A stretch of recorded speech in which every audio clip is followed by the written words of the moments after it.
Siku moja rais wa klabu ya Young Africans nchini RS Saidi alikuwa akizungumza na wanachama pamoja na mashabiki wa Young Africans, akaulizwa kuhusiana na malengo ya klabu hiyo katika michuano ya klabu bingwa barani Afrika. Rais RS alizungumza na kusema ya kwamba malengo yao ya kwanza ni kufika hatua ya makundi, and the rest will be a history. The rest will be a history. Nadhani tunaanza kuiona mdogo kwenye baadhi ya elements ambazo Young Africans anazifanya msimu huu katika kila mechi ya ligi ya mabingwa barani Afrika ambayo anashiriki katika hatua hii ya makundi. Utakuja unielewe vizuri kutokana na neno the rest will be a history. Florence Renatus pembeni yuko Aloysi Sagara, tuko tayari kwa ajili ya kupata taarifa nyingine nzuri ya kimichezo. Kumbuka leo ni match day, Young Africans dhidi ya GS Kabylie kule nchini Algeria majira saa 1 kamili za usiku, lakini kuna hili ambalo tumeona ni muhimu na ni nzuri ambalo tunaweza tukashare na wewe mtazamaji wa Dar Sports kabla kwenda kutazama mchezo wenyewe, kwa maana baada ya mchezo kutamatika tutakuwa na lingine la kuja kuzungumza mimi na wewe. Lakini lazima nikukumbushe kuhusiana na Jaba Air Solution, mabingwa wa kusafirisha bidhaa zote kutokea Guangzhou China mpaka katika ardhi ya Tanzania. Tarehe 28 kwa maana ya siku ya leo ni siku ambayo mizigo kutokea nchini China Guangzhou imeondoka na itafika katika ardhi ya Tanzania tarehe 30. Lakini tarehe hiyo 30 kuna mizigo mingine ambayo watu mlikuwa mmeiagiza itaondoka nchini China, itafika kwenye ardhi ya Tanzania. Manake tarehe 2 au tarehe 3 tayari itakuwa imeshawasili. Kwa hiyo kwa wewe ambaye ulipitwa kuagiza mzigo wako tarehe 28 kwa maana ya siku ya leo ambapo mzigo wako ulipaswa uondoke, ondoa hofu. Wasiliana na Jaba Air Solution tarehe 30 kwa maana si kesho kutwa mizigo mingine itatoka China itakuja kwenye ardhi ya Tanzania. Ni taarifa nzuri kutoka Jaba Air Solution, wanaendelea kuhakikisha usalama wa chochote ambacho utakiagiza kutoka China. Aloysi Sagara, captain ambaye huna mbwembwe, una kadi yoyote? Yeah. Nahodha mstaarabu kama Martin Odegaard hivi. Yes, kama Bukayo Saka. Pale Yanga unaweza kunifananisha na Maxim Pianzengeli.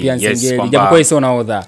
Sio nahodha lakini matendo yake kiwanjani, ule mpira safi usiokuwa na makando ya hapa na pale, basi ndio nilikuwa nikicheza vile pia.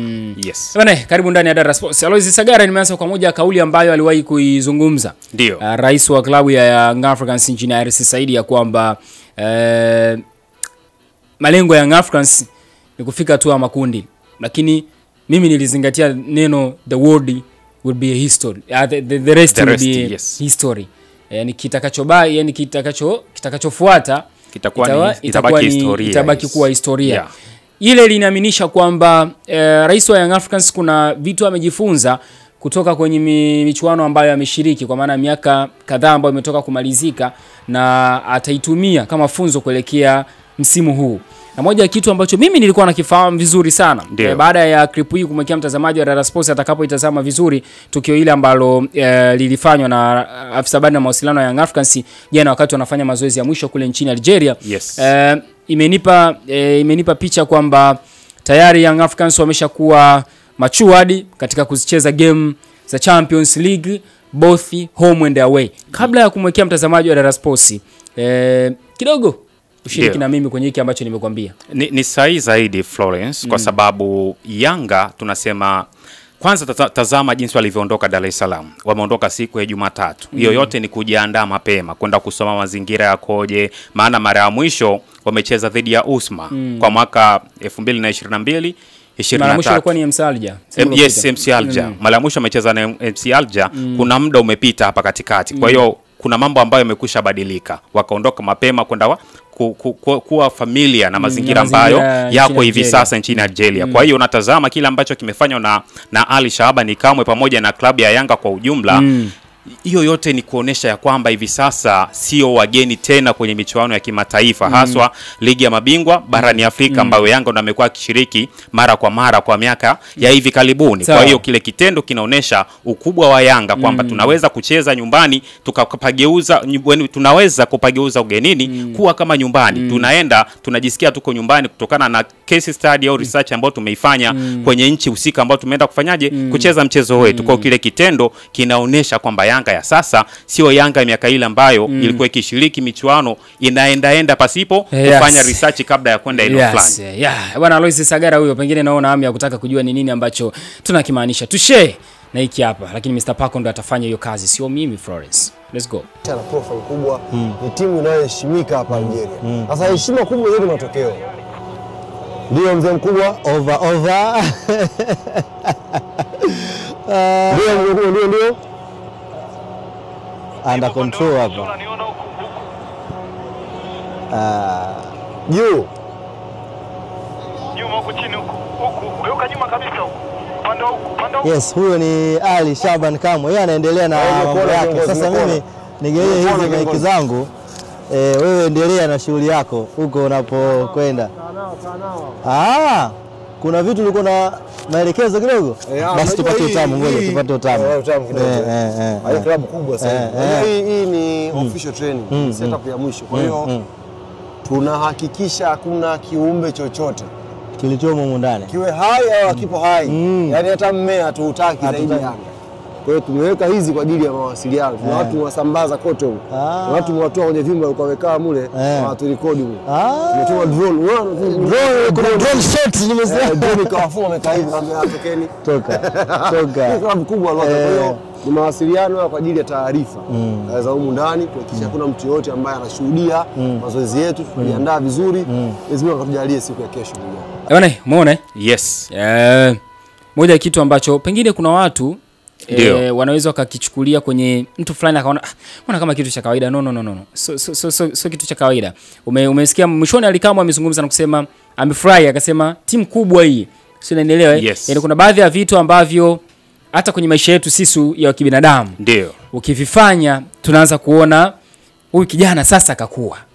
Sio, unaelewa vizuri? Yes. Yaani kuna baadhi ya vitu ya Lokidi kipindi unakuwa ulivyokuwa ukivifanya karibu na wazazi walikuwa wanasema sasa fulani amekua. Kwa hiyo hiki ni moja ya kitu ambacho mimi kimeanza kunipa picha au nianza kuiona kama ni moja elementi ya yale maneno ambayo aliyazungumza rais wa Young Africans, the rest will be history. Yes. Kwa maana ya mipango ya kwenda kucheza michezo ya ligi ya mabingwa barani Afrika haitokuwa tu ndani ya uwanja lakini pia nje ya uwanja.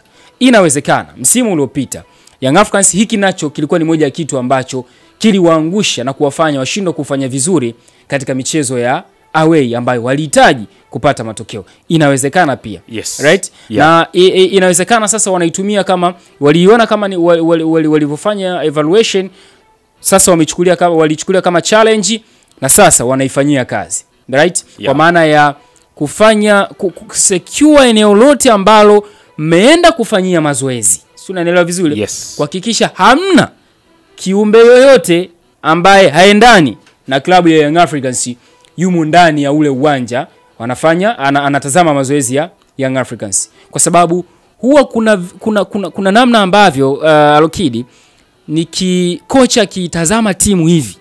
Yaani hata kama inafanya mazoezi. Kuna siku moja nilikuwa nasikiliza mahojiano fulani.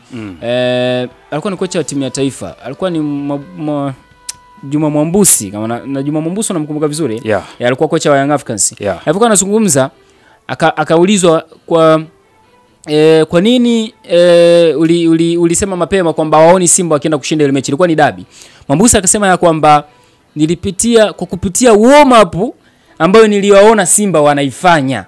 Sio, unanielewa vizuri? Yaani kwa kupitia ile warm up aliwaona Simba wanaifanya, alipata picha kwamba Simba haiendi kupata ushindi mbele ya Young Africans. Sasa kwa kocha yoyote ambaye amekuwa na uzoefu mkubwa kwenye kufundisha mpira, akiitazama tu timu hivi inafanya mazoezi, kuangalia tu hivi, ndio tayari ameshaanza kujua ni pattern gani ambazo kesho watakuja nazo kwenye mechi hii ambayo tunaenda kuicheza.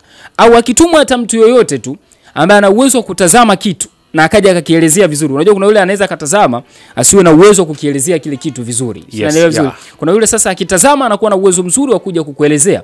Kama kocha ukimsikiliza kwa makini, tayari kichwani mwako kuna baadhi ya vitu ambavyo unaanza kuvitengeneza.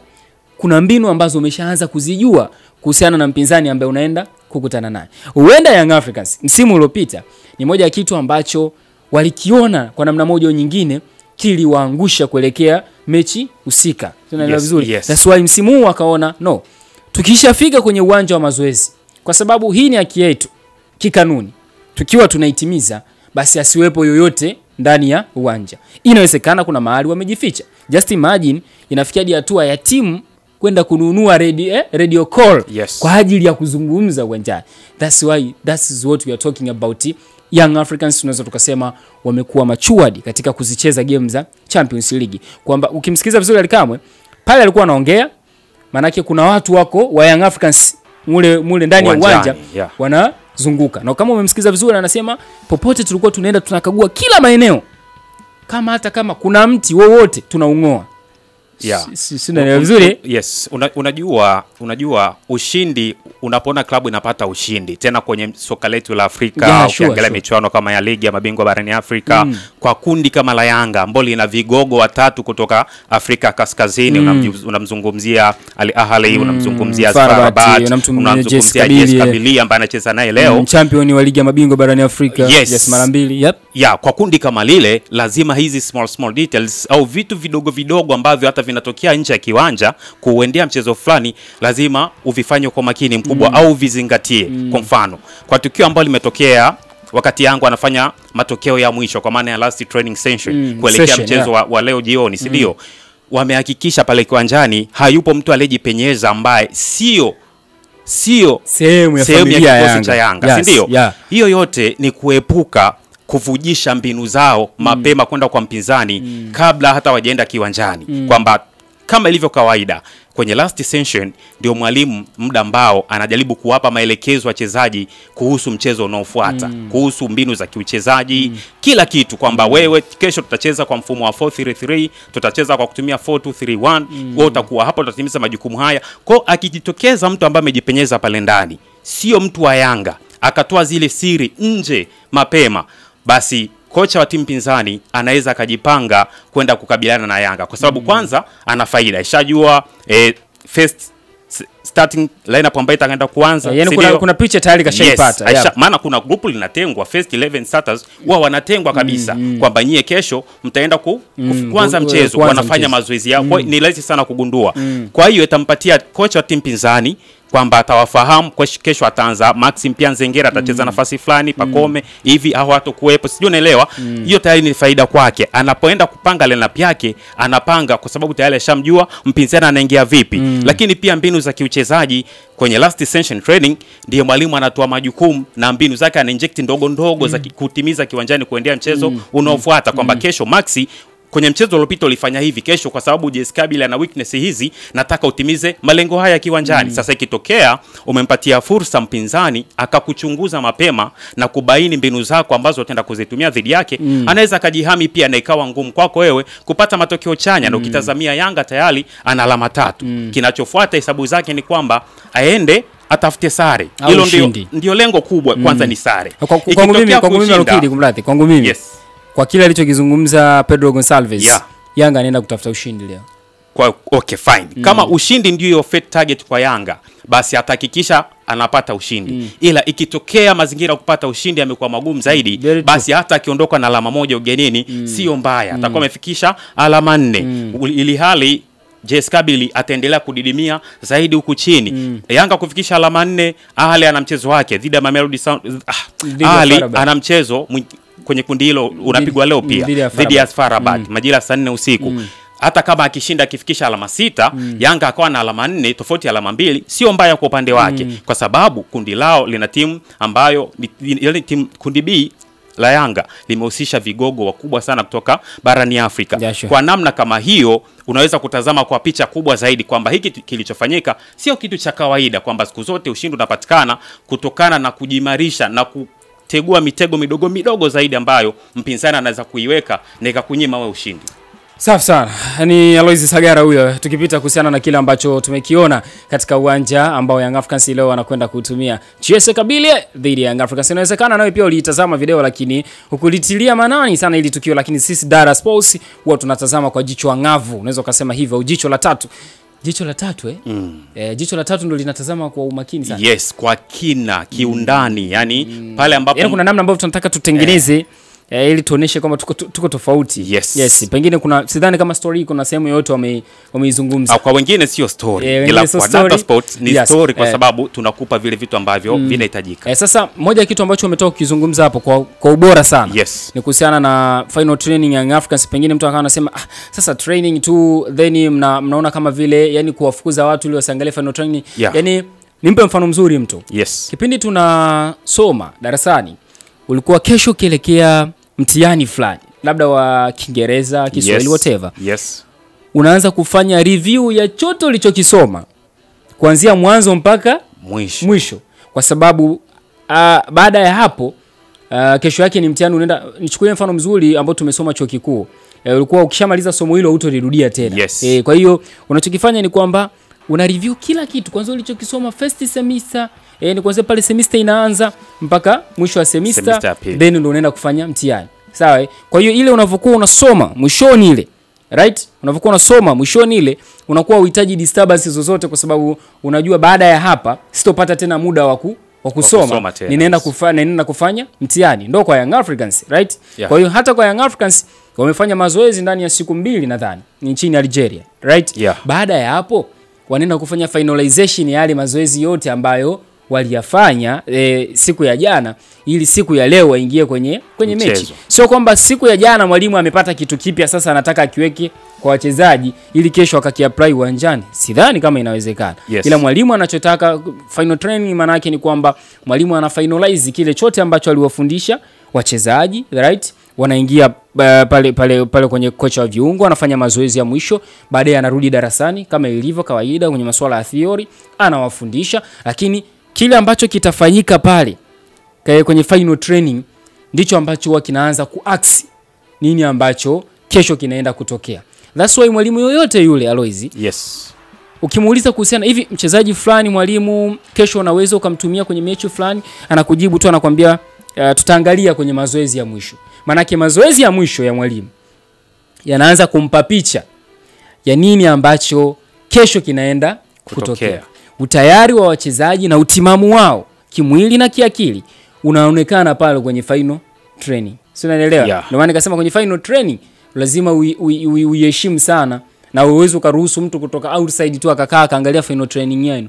Mtu ambaye ana jicho zuri la kutazama anaanza kurealize vitu vichache kutoka pale, kwamba hawa siku 2 hizo walivyokuwa hapa nchini Algeria wamefanya mazoezi haya na haya na haya, manake wamejiandaa hivi na hivi na hivi. Yes. Manake kuna possibility mwalimu Yosef Zinbao akaona okay fine, kwa tukitumia mbinu hii na hii na hii tunaweza tukawawini, kwa sababu mbinu ya mwalimu fulani ni nzuri, lakini pia ina weakness ambazo mwalimu mwingine anaweza akazitumia kumbiti yes, yule mwalimu, right? Yeah. Kwa ni kitu ambacho nadhani watu wasije wakakichukulia kawaida, yani final training afu mfukuze mtu, hapana. Yeah. Final training lazima umfukuze mtu ili ufiche kile ambacho umekitengeneza kwa siku 2 zote. Yes. Ukifinalize vizuri then warudisha wachezaji darasani wakareview wakapiga zile issues za theory, kesho muingie kwenye mechi. Na ukitazama Yanga baada ya kufika finali ya kombe la shirikisho na ikawa na trending ya kuwa inashiriki mara kwa mara michuano ya ligi ya mabingwa, iko kwenye hatua za ukuaji. Nazungumzia hapa sasa kwenye michuano ya ligi ya mabingwa Afrika au kwenye michuano ya Afrika, si ndio? Kwamba wanautafuta ule ukubwa ambao yuko nao Al Ahly, ukubwa ambao wako nao Mamelodi Sundowns, ukubwa ambao wako nao Esperance de Tunis, ndio. Sasa Yanga iko kwenye process hizo za ukuaji kimataifa, na maanisha ndani Yanga ni mkubwa kimataifa, kwamba anapoendelea kufanya vizuri kuna alama ambazo wanazikusanya, ambazo hizo alama hivi sasa zimemweka Ali pale juu. Lakini kwa Tanzania Simba ndo tuseme ndio bora zaidi kwa sababu iko namba 5, ndio. Sasa Yanga anahitaji kufika kule.